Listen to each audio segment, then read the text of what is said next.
opsi banyak ya. Ya bukan cuma 3-4-3. Dia lakukan di Kanada, dia lakukan beberapa opsi yang banyak. Jadi ya bagus lah kita bisa menunggu. Jadi masalahnya pemain nggak. Saya pikir dia punya amunisi yang kuat kok. Tinggal tergantung dia aja sekarang. Yes, sangat mantap. John Herdman baru saja resmi diperkenalkan PSSI. Tinggal menghitung hari lagi, Timnas Indonesia masuk grup muda.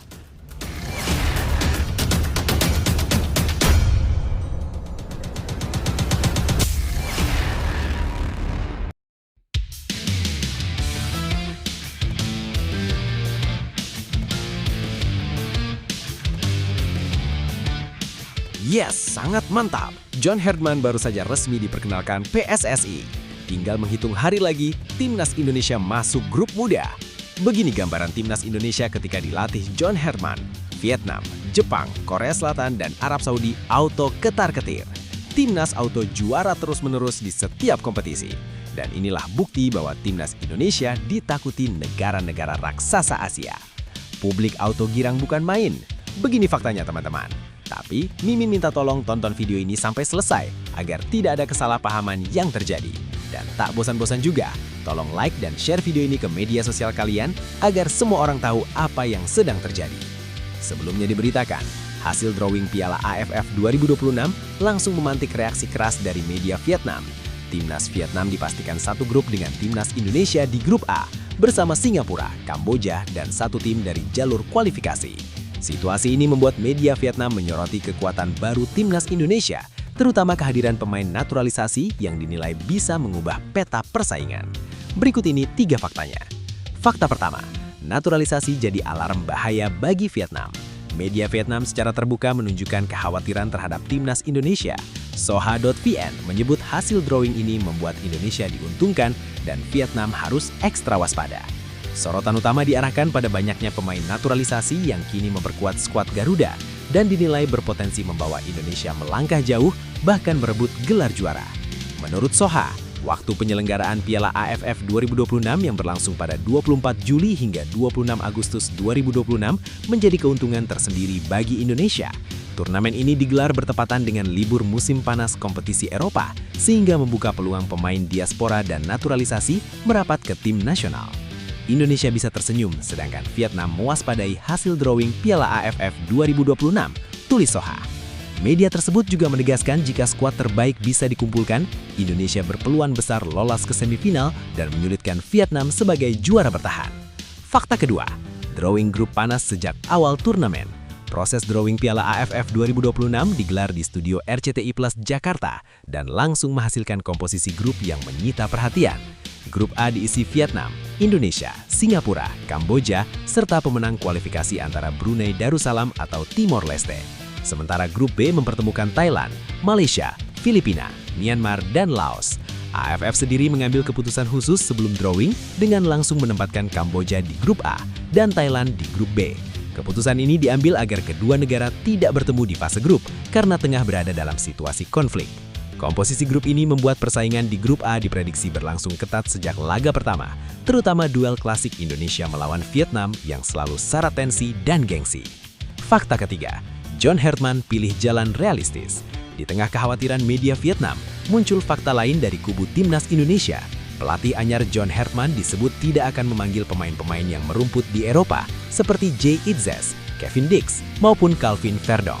Alasannya, Piala AFF tidak masuk kalender FIFA, sehingga klub tidak memiliki kewajiban melepas pemainnya, terlebih saat kompetisi Eropa memasuki masa pramusim. Herdman disebut lebih realistis dengan memaksimalkan pemain yang berkarir di dalam negeri, serta diaspora yang bermain di Asia Tenggara. Nama-nama seperti Asnawi Mangku Alam, Pratama Arhan, Sandy Walsh, dan Shane Patinama berpeluang besar menjadi tulang punggung tim. Keputusan ini menunjukkan pendekatan hati-hati, namun tetap kompetitif demi menjaga keseimbangan antara kekuatan tim dan kondisi pemain. Piala AFF 2026 pun bukan sekedar turnamen 2 tahunan bagi Timnas Indonesia. Di mata rival, terutama Vietnam, kehadiran Indonesia kini tak lagi bisa dipandang sebelah mata. Naturalisasi, strategi pelatih baru, dan momentum waktu membuat setiap laga di grup A terasa seperti final lebih awal. Nah, sebelum lanjut mendengar berita ini, untuk para netizen, keluarkan satu kalimat pamungkas untuk menanggapi kabar ini. Menurut kalian, apakah John Herdman merupakan pelatih yang tepat untuk Timnas Indonesia Senior? Ayo teman, berikan tanggapan kalian di kolom komentar. Bravo Timnas Indonesia, bravo PSSI. Bravo John Herdman. Ayo Garuda, buktikan bahwa level kita sudah dunia. Buktikan bahwa kita adalah raksasa Asia Tenggara. Trofi Piala AFF harga mati. Di sisi lain, jangan lupa juga satu kalimat khusus untuk Erick Thohir CS yang sedang berusaha keras memajukan sepak bola Indonesia. Silahkan tulis di kolom komentar. Ayo terbang tinggi Garuda. Mari kita lanjut teman-teman. Situasi ini menunjukkan bagaimana posisi timnas Indonesia kini benar-benar berubah di mata kawasan Asia Tenggara. Jika sebelumnya Indonesia kerap dipandang sebagai kuda hitam, kini justru menjadi sumber kecemasan bagi rival utama seperti Vietnam.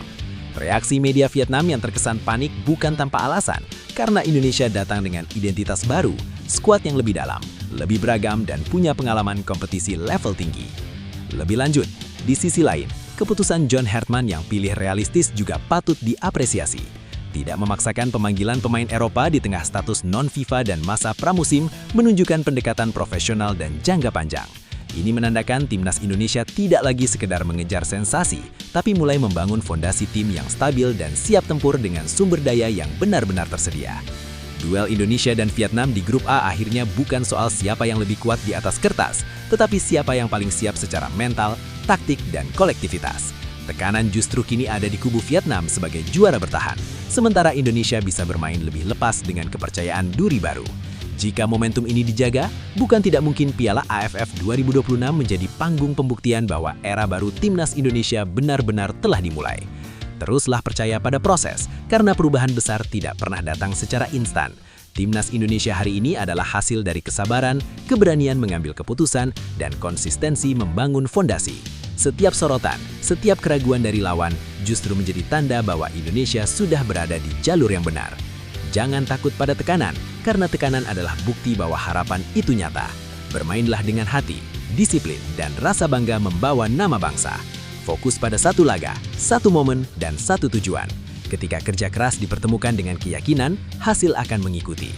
Ingat, tidak ada lawan yang tak bisa dikalahkan jika tim bersatu dan percaya satu sama lain. Teruslah melangkah, terus berjuang, karena kemenangan sejati lahir dari keberanian untuk tidak menyerah. Garuda tak lagi terbang untuk belajar, tetapi untuk membuktikan. Alasan Kevin Dix sering bagi-bagi hadiah untuk supporter timnas Indonesia. Dukungan supporter yang mengalir tanpa henti menjadi cerita utama di balik sikap Kevin Dix setiap kali membela timnas Indonesia. Sejak resmi menjadi WNI pada November 2024, bek yang kini bermain di Borussia Mönchengladbach itu langsung merasakan ikatan emosional yang kuat dengan publik sepak bola tanah air.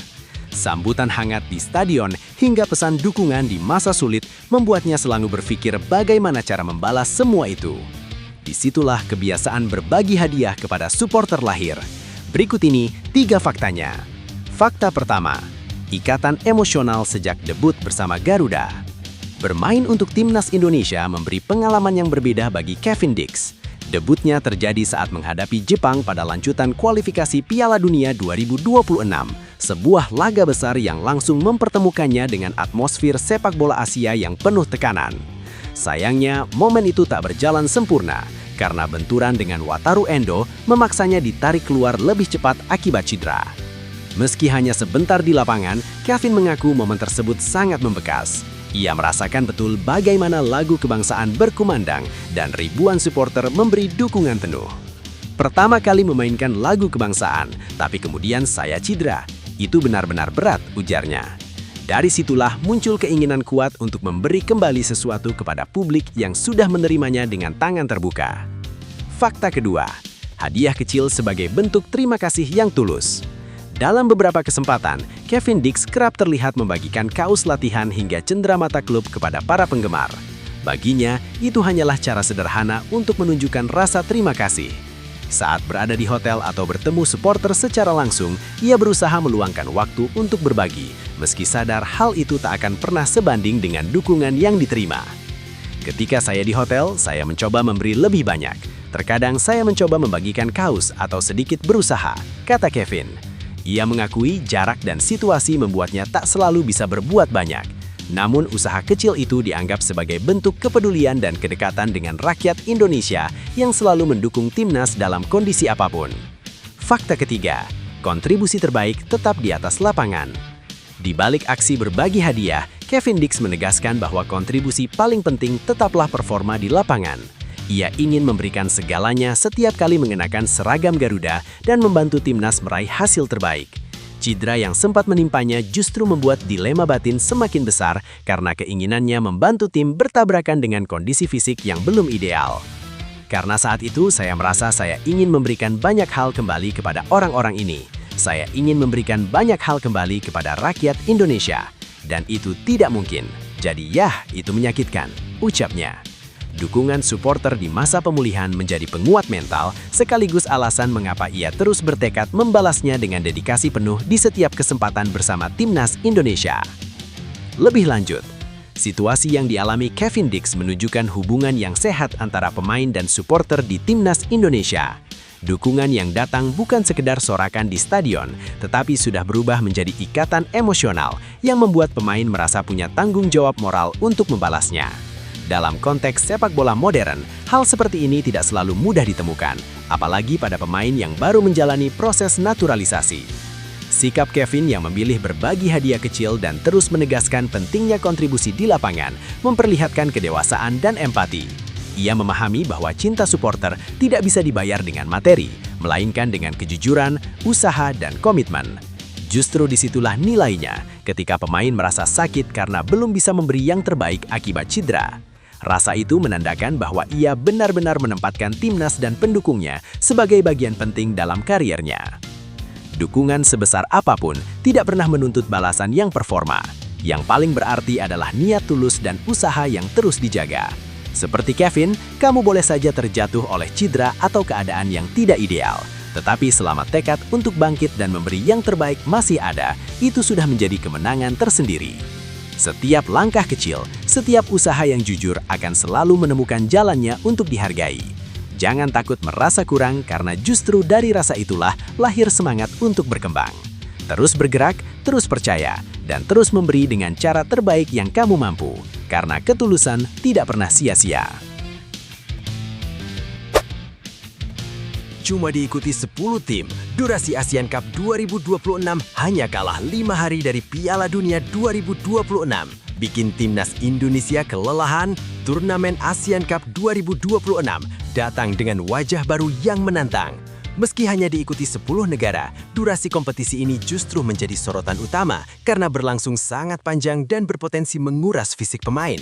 Timnas Indonesia pun berada di tengah pusaran tantangan tersebut, apalagi harus menjalani format kandang dan tandang sejak fase grup. Berikut ini 3 faktanya. Turnamen mini dengan durasi raksasa. Asian Cup 2026 akan berlangsung selama 33 hari, dimulai dari fase grup hingga final leg kedua yang dijadwalkan pada 24 Juli hingga 26 Agustus 2026. Angka ini hanya terpaut 5 hari dari Piala Dunia 2026 yang melibatkan 48 tim dari seluruh dunia. Perbandingan tersebut membuat banyak pihak mengeringitkan dahi sebab Asian Cup hanya diikuti 10 negara. Durasi panjang ini membuat setiap tim dituntut menjaga konsistensi fisik dan mental pemain dalam waktu lebih dari 1 bulan. Tidak ada ruang untuk lengah karena jadwal padat sudah menanti sejak laga pembuka hingga penentuan juara. Dalam konteks timnas Indonesia, kondisi ini menjadi tantangan tersendiri mengingat mayoritas pemain juga berkompetisi di liga domestik maupun luar negeri. Grup berat dan jadwal yang menguras energi. Timnas Indonesia tergabung satu grup bersama Vietnam, Singapura, Kamboja, serta pemenang antara Timor Leste dan Brunei Darussalam.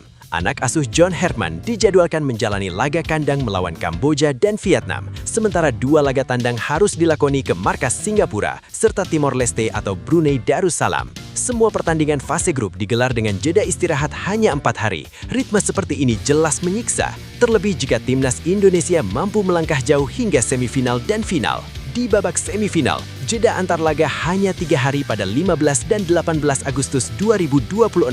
Sementara final memang memberi waktu istirahat sepekan namun tetap menuntut kesiapan maksimal dalam kondisi fisik yang sudah terkuras. Faktor pramusim dan ujian ketahanan fisik, Asian Cup 2026 digelar pada periode pramusim liga-liga domestik Asia Tenggara dan Eropa. Artinya, sebagian besar pemain belum berada dalam kondisi kebugaran puncak saat turnamen dimulai. Situasi ini membuat persiapan fisik menjadi pekerjaan rumah besar bagi timnas Indonesia. John Herdman menyadari tantangan tersebut dengan membawa pelatih fisik asal Kanada, Cesar Meilan. Tugasnya jelas, mendongkrak ketahanan fisik skuad Garuda agar mampu bertahan dalam maraton panjang ASEAN Cup. Sebelumnya, Shin Tae-yong juga pernah mengeluhkan durasi turnamen yang terlalu panjang.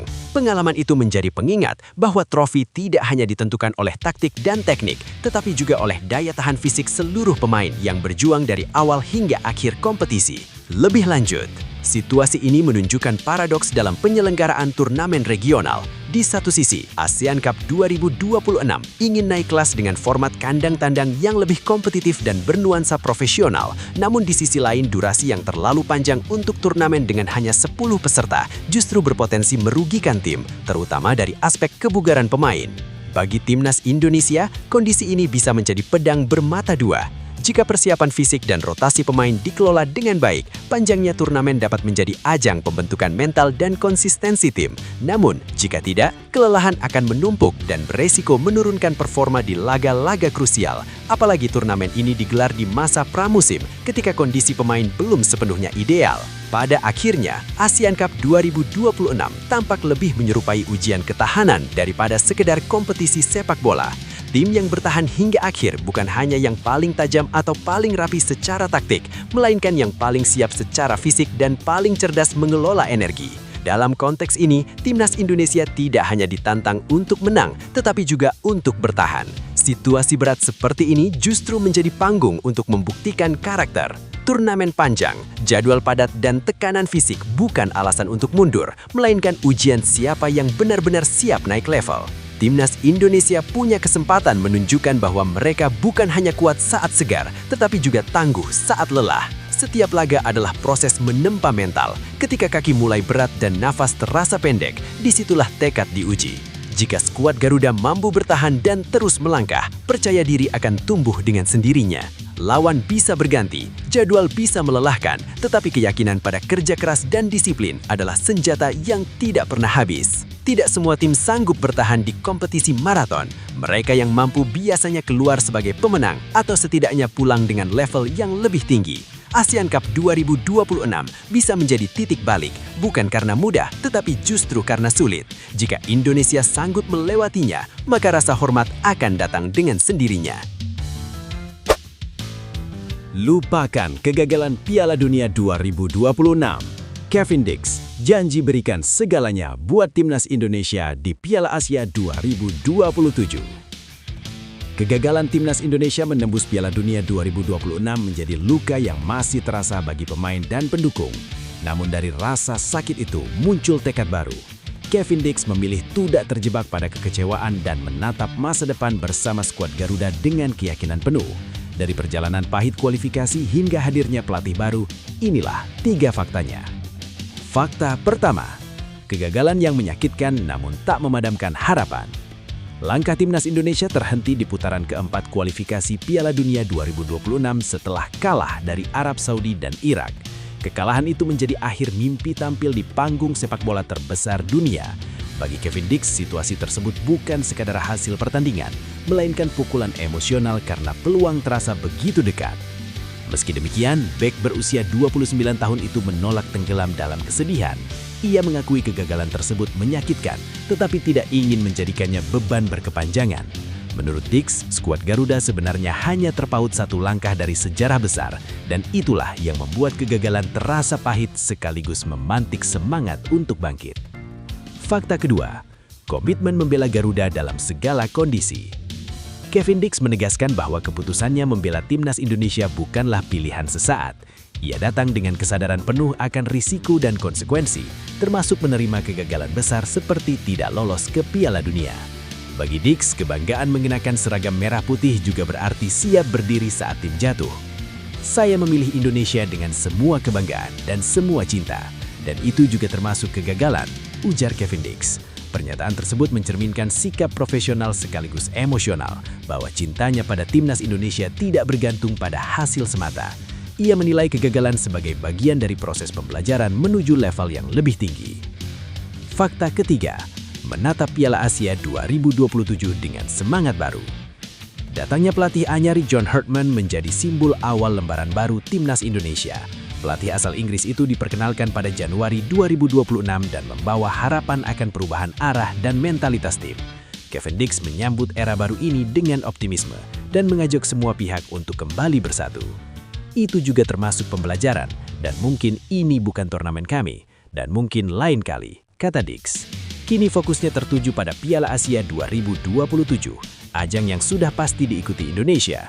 Ia bahkan berjanji akan memberikan segalanya agar timnas Indonesia bisa berbicara banyak di level Asia.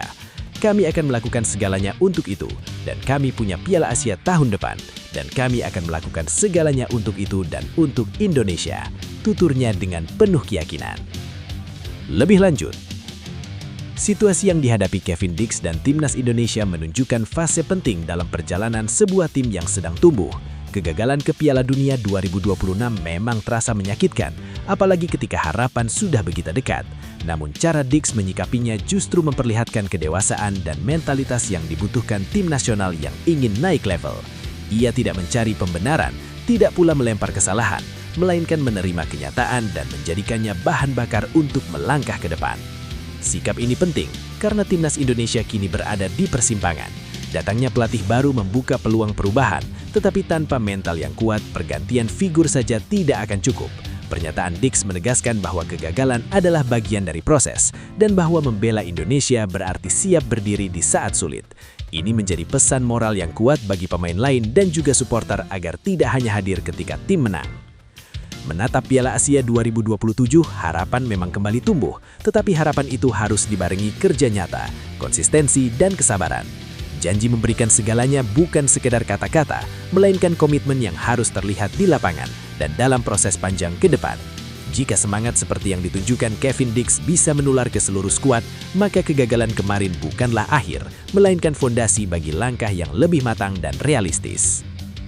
Kegagalan bukan tanda bahwa perjalanan harus berhenti, melainkan bukti bahwa mimpi itu pernah begitu dekat. Timnas Indonesia sudah berada di jalur yang benar, dan rasa sakit hari ini adalah harga dari sebuah proses besar. Jangan biarkan satu kegagalan menghapus semua kerja keras yang telah dibangun selama bertahun-tahun. Setiap langkah jatuh adalah pelajaran, setiap kekecewaan adalah penguat mental. Bangkit bukan berarti melupakan luka, tetapi berani melangkah meski luka itu masih terasa. Justru dari situ, karakter tim akan terbentuk kuat, dewasa, dan tidak mudah runtuh.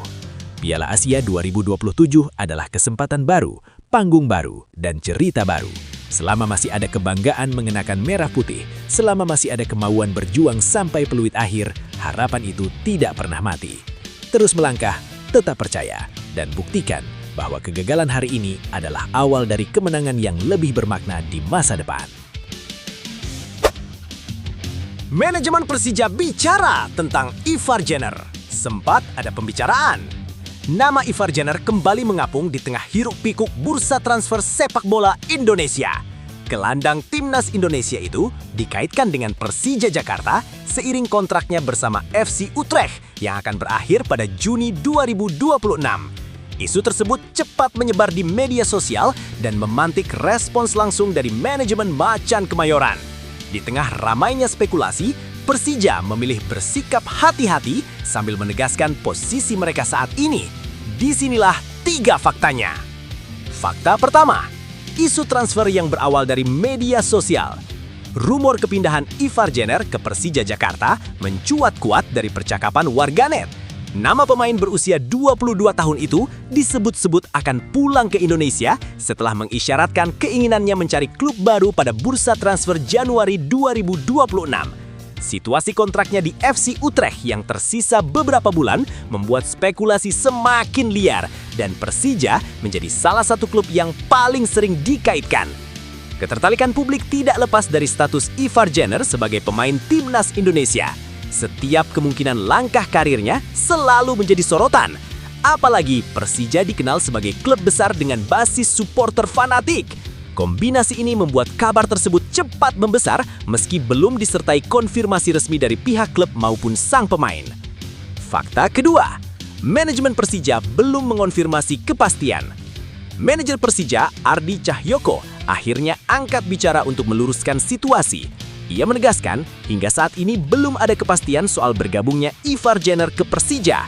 Klub baru saja mengumumkan 2 rekrutan, yakni Fajar Faturrahman dan Alaaddin Ajaraye pada bursa transfer Super League 2025-2026. Saya belum mendengar tentang kepastian Ivar Jenner, kata Ardi Cahyoko saat dihubungi pada Minggu, 18 Januari 2026. Ia juga mengingatkan agar rumor seperti ini tidak mengganggu perasaan pemain.